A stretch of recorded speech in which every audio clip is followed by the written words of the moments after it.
Today I'm going to be looking at the major update schedule for next year, and Jagex have released some information on some of them and when to expect them out, including the Tombs of a Musket.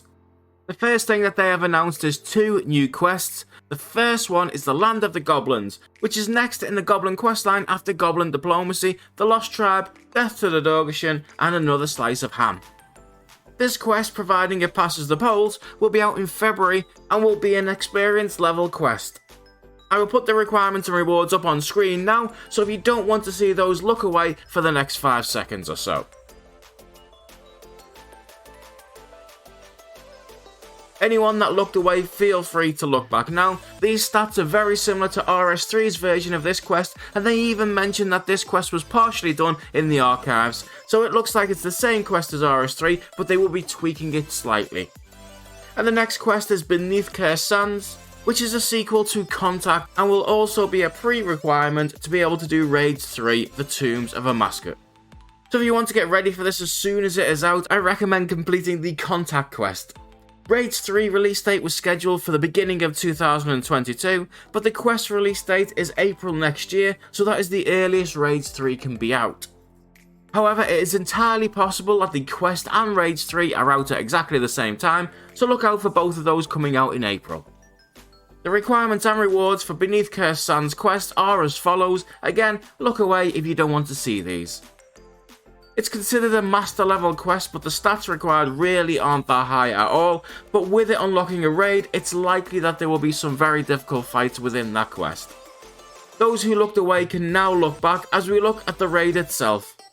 Groups of up to 8 will be able to complete the raid with 4 initial challenges followed by a twin boss encounter. It seems that they think they have found a way to stop Wooks from soloing a raid by requiring 2 bosses to be fought in 2 separate rooms at exactly the same time. But they obviously don't know Wooks very well, as he will just go God mode and play 2 accounts at exactly the same time.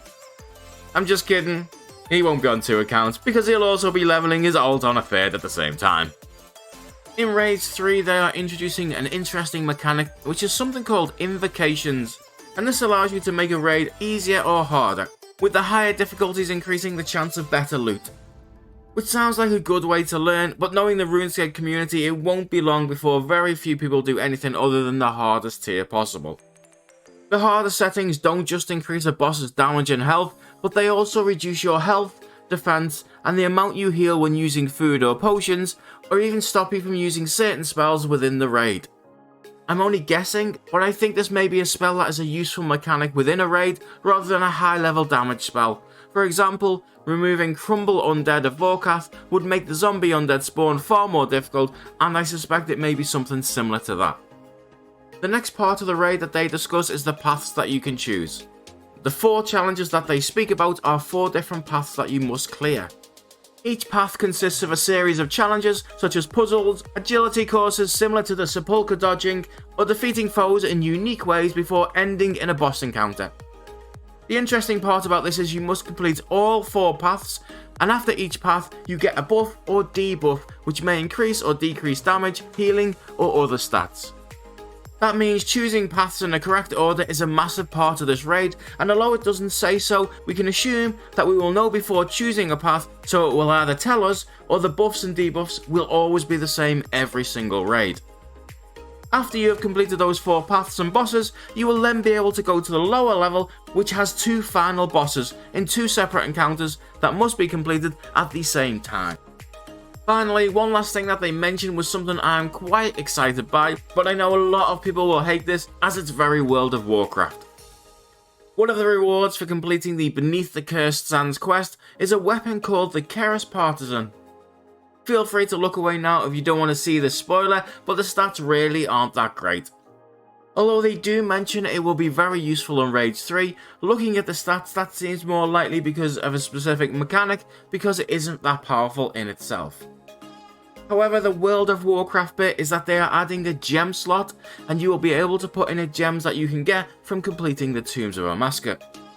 Now, I understand why some people will absolutely hate this, but old school RuneScape will never be World of Warcraft, and if you limit your own game because a successful mechanic is being used in another game, it's only old school RuneScape players that lose out, but that's just my opinion. There will be a choice of gems, and this will add a ton of variety into the game, providing they can get the balance right. There will be no point adding 3 gems, one with plus 10 defense, one with plus 10 attack, and one with plus 10 strength, for example, as the strength gem would just become the meta.